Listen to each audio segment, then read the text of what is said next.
আজ কয়েকদিন যাবৎ এতটা পরিমাণে গরম পড়ছে কি আর বলবো, বলার কিছুই নাই। তারপরে ভয়েসটা দিতে আসলে মনে হয় পুরো আর কি গোসল করে উঠি, কারণ ভয়েসটা দিতে আসলে দরজা আটকাইতে হয়, জানালা আটকাইতে হয়, ফ্যানটাও আর কি অফ করতে হয়, আর এত কষ্ট করে ভয়েসটা দিতে হয়। জানি না এর সফলতা কবে আর কি হবে। যাই হোক, আর এই তো সকাল সকাল থেকে কিন্তু আজকে ভিডিওটা আর কি আমি শুরু করে দিলাম। তো রাতে আর কি বাজারগুলি নিয়ে আসছিল, তো বাজারগুলি আর কি আমি বের করে নিলাম। আর এই গরমের ভিতরে না খালি মন শাক সবজিটা বেশি বেশি খাই, আর বেশ অনেক দিন ধরে সাজনা আর কি খাইতে মন চাইতেছে, যে পাতলা করে মুসুর ডাউল দিয়ে সাজনা দিয়ে আর কি রান্না করে খাই। তো এই তো আমার হাজব্যান্ড আর কি সাজনা নিয়ে আসছে, আর সাজনাগুলো অনেকটা আর কি সুইটে ছিল, জানি না কবে আর কি গাছ থেকে ছিঁড়ছে। যাই হোক, আর এই তো দুপুরে রান্না বান্না আর কি শুরু করে দিলাম আমি। তো রাতের খাবার ছিল, তো সকালবেলা এইটা আর কি গরম করে খাইছি ভাত রান্না করে। এই তো দুপুরে রান্না বান্না আর কি শুরু করে দিলাম আমি। ডিমটা আর কি ভুনা করব। তো ডিমটা ভুনা করার পরে আমার হাজব্যান্ড বলতেছে যে পরিমাণে গরম পড়তেছে, এর ভিতরে ডিমটা আর কি ভুনা করছো তুমি, কি আর করবো, মেয়ে বায়না ধরছে মাছ রান্না করে নামো, টমেটো দিয়ে ডিমটা আর কি ভুনা করে দাও।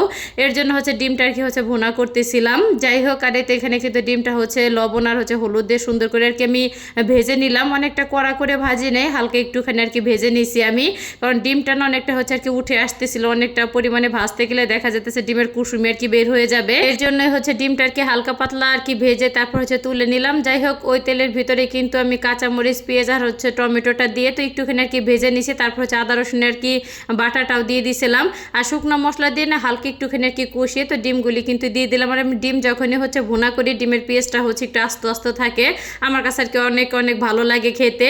আর এই ফাঁকে কিন্তু আমি ডাউলটা আর কি বসাই দিয়েছি। ডাউলের পানিটা যখন আর কি ফুটে উঠছে, তখন আমি হলুদের গুঁড়া, তারপর জিরা ধনিয়া আর স্বাদ মতন নুনটাও দিয়ে দিলাম, একটুখানি আদা রসুন বাটাটা দিয়ে দিলাম। এই তো সাজনাটা কুটে ধুয়ে পরিষ্কার করে নিয়েছিলাম। যাই হোক, তো ওইটা দিয়ে দিলাম, দিয়ে একটুখানি আর কি নেড়ে চেড়ে তো ঢাকনা দিয়ে ঢেকে আর কি সেদ্ধ হওয়া পর্যন্ত অপেক্ষা করব।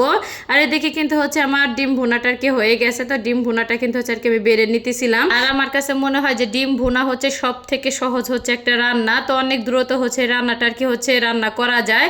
যাই হোক, এই তো ডিমটা কিন্তু আমার বাড়া আর কি হয়ে গেল। ডিমের কালারটাও কিন্তু মাশাআল্লাহ দিলে অনেক অনেক বেশি সুন্দর আসছে, আর খেতে অনেকটাই মজা হয়েছে।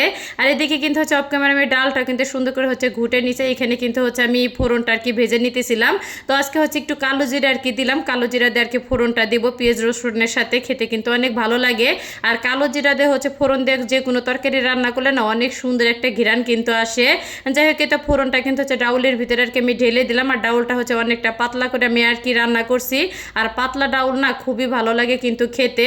আর ভুনা তরকারির সাথে কিন্তু পাতলা ডাউল অনেক অনেক বেশি ভালো লাগে আমার কাছে মনে হয়। যাই হোক, তো লাস্টে কিন্তু একটুখানি আর কি নুন প্রয়োজন ছিল ডাউলের ভিতরে, তো নুনটা কিন্তু দিয়ে দিলাম। তো ডাউল রান্নাটাও কিন্তু আমার হয়ে গেছে। তো সব মিলে কেমন লাগলো আজকের ভিডিওটা অবশ্যই সবাই কমেন্ট করে জানাবেন। তো আজকের ভিডিওটা আমি এইখানে শেষ করলাম। সবাই ভালো থাকবেন। আসসালামু আলাইকুম।